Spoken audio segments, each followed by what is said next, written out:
والسلام علی رسول الامین وبعد. خواتین و حضرات، آج آپ کے سامنے انشاءاللہ 15ویں پارے کی کچھ آیتوں کی تفسیر بیان کی جائے گی. اللہ رب العالمین نے اس سورہ کے اندر اسراء کا ذکر کیا ہے جو آپ سب جانتے ہیں.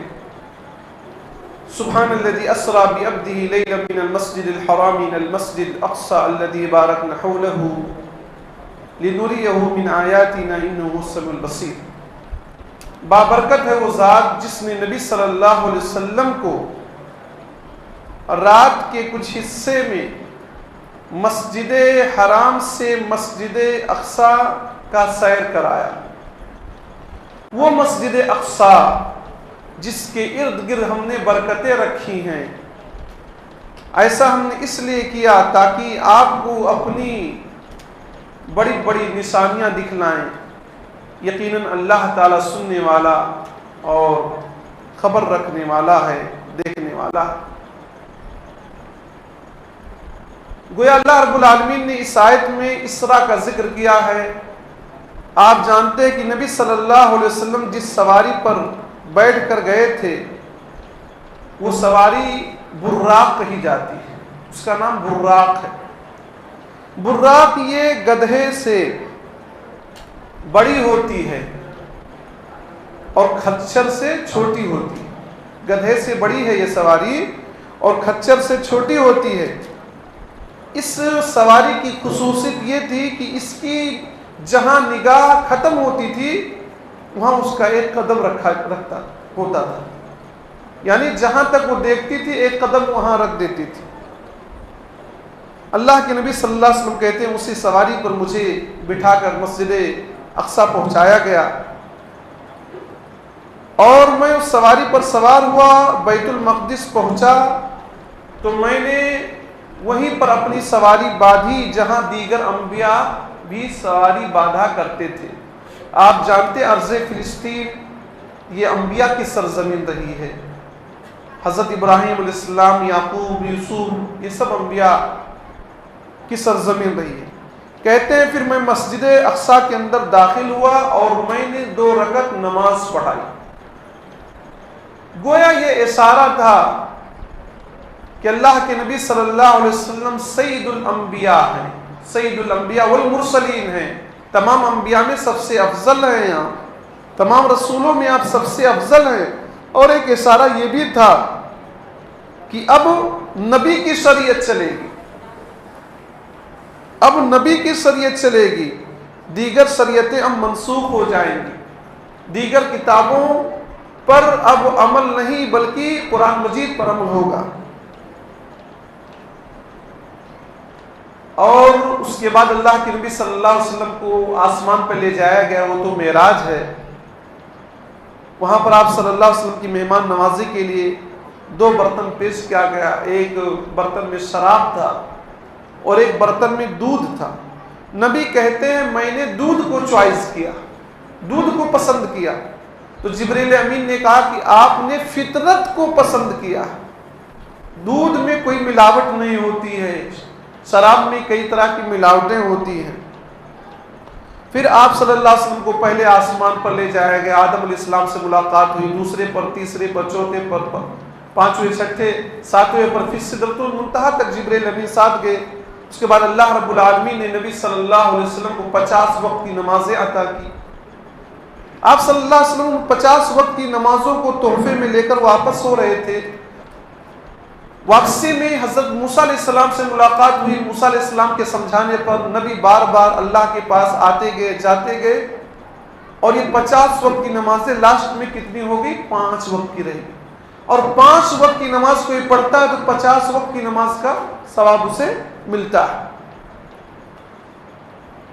یہ دراصل نبی صلی اللہ علیہ وسلم کے غم کو بھلانے کا سفر تھا.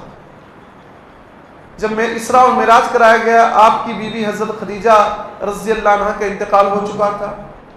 آپ کے غم گسار، آپ کے خیال رکھنے والے ابو طالب کا بھی انتقال ہو گیا تھا. ایسے موقع پر آپ بہت ہمیں آپ صلی اللہ علیہ وسلم کو بڑا دکھ لاحق ہوا، تکلیف لاحق ہوئی، اور آپ صلی اللہ علیہ وسلم غمگین رہ رہے تھے. تو ایسے موقع پر اللہ رب العالمین نے نبی صلی اللہ علیہ وسلم کو نماز کا تحفہ عطا کیا، جو ہم تمام مسلمانوں کی معراج ہے، اور مسلمانوں کے لیے ضروری ہے نماز پڑھنا. جو نماز کی پابندی نہیں کرتا، جان بوجھ کر اسے چھوڑ دیتا ہے، وہ کافر ہو جاتا ہے. آگے اللہ رب العالمین نے قرآن مجید کے بارے میں ذکر کیا، ان ھذا القرآن یہدی للتی ہی اقوم. ایک طرف تو نبی نے تمام انبیاء کی امامت کرائی، اور اللہ نے آگے آیت میں یہ بھی فرمایا کہ قرآن لوگوں کو سب سے درست راہ کی طرف رہنمائی کرتا ہے، اور مومنوں کو خوشخبری دیتا ہے جو نیک عمل کرتے کہ ان کو بہت بڑا اجر ملے گا. یہ اشارہ تھا کہ اب قرآن مجید ہی قانون کی حیثیت رکھ لے گا. اب تورات، زبور، انجیل پر عمل نہیں ہوگا، قرآن مجید ہی پر عمل ہوگا. یہ اشارہ تھا اس میں.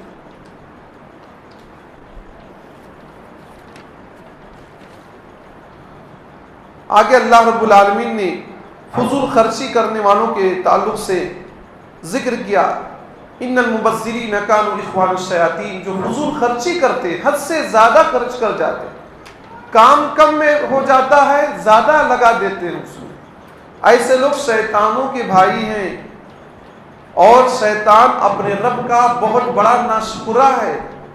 گویا جو انسان حد سے زیادہ، لمٹ سے زیادہ خرچ کر جائے کسی بھی چیز میں، وہ سمجھ لیجئے شیطان کا بھائی ہے، اور شیطان رب کا ناشکرا ہے. ایسا انسان بھی رب کا ناشکرا ٹھہرا.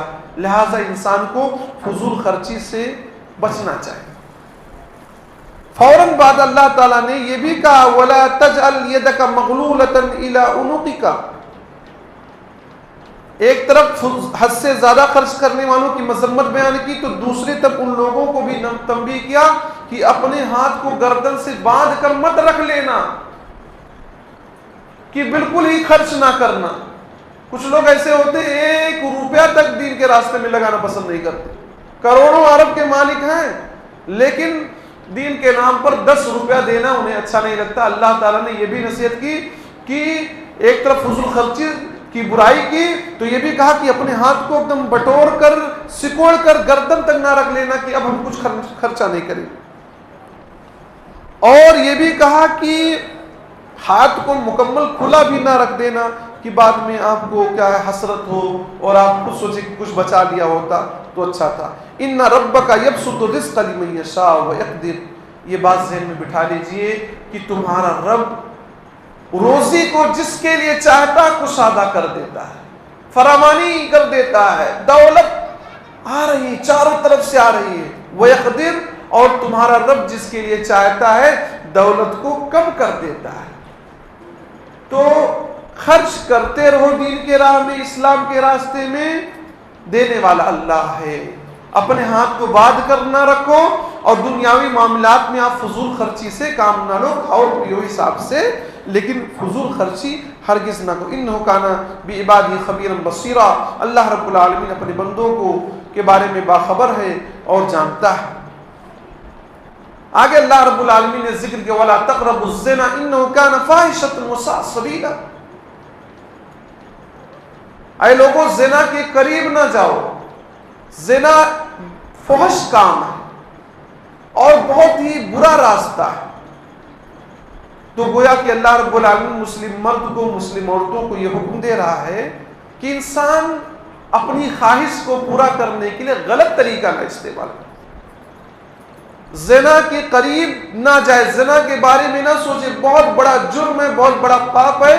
انسان غیر شادی شدہ ہے تو 100 کوڑے اسے مارے جائیں گے، اس کو اس کے گاؤں سے، سٹی سے، شہر سے، ملک سے نکال دیا جائے. اسلامی حکومت اگر رہے، اور اسلامی حکومت اگر رہے تو شادی شدہ اگر زنا کر لے گا تو اس کو پتھروں سے مار مار کر سنسار کر دیا جائے گا، ختم کر دیا جائے گا. بہت بڑا جرم ہے. یہ ایسا جرم ہے کہ آدمی جب اس برائی میں مبتلا رہتا ہے، اس کی اولاد تک اس کا اثر ہوتا ہے.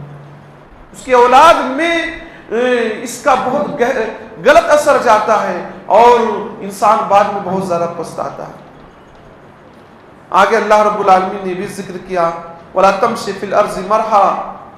اے لوگوں زمین میں اکڑ کر مت چلو. کچھ لوگوں کے پاس دولت آتی، پیسہ آتا ہے، گاڑی گھوڑا آ جاتا ہے.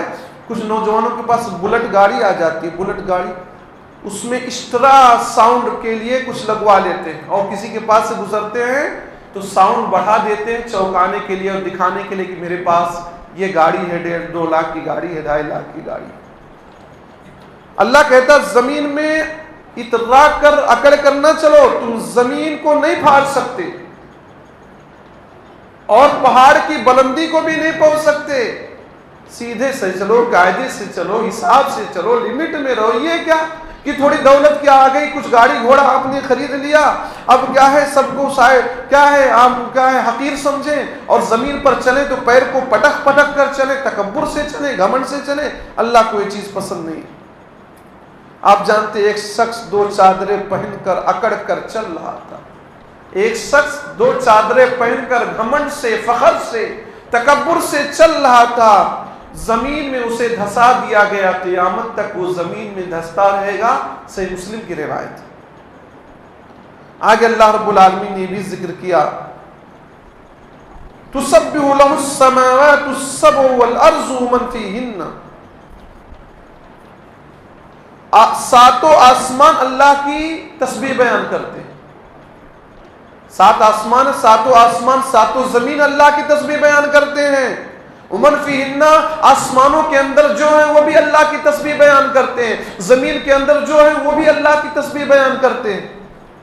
وَإِن مِّن شَيْءٍ إِلَّا يُسَبِّحُ بِحَمْدِهِ، کوئی چیز نہیں ہے مگر وہ اللہ کی تعریف ضرور کرتی. پرندے، درندے، جانور سب اللہ کی تعریف کرتے ہیں. تب تعریف کرتے ہیں تب ہم کیوں نہیں سمجھتے؟ اللہ فرمایا وَلَٰكِن لَّا تَفْقَهُونَ تَسْبِيحَهُمْ، لیکن تم ان کی تسبیح کو سمجھ نہیں پاتے ہو، تم ان کی تسبیح کو جان نہیں پاتے ہو. آسمانوں میں فرشتے اللہ کی تسبیح بیان کرتے، کیڑے مکوڑے پرندے آپ شام کو دیکھیں کس طرح پرندے چہچہاتے ہیں.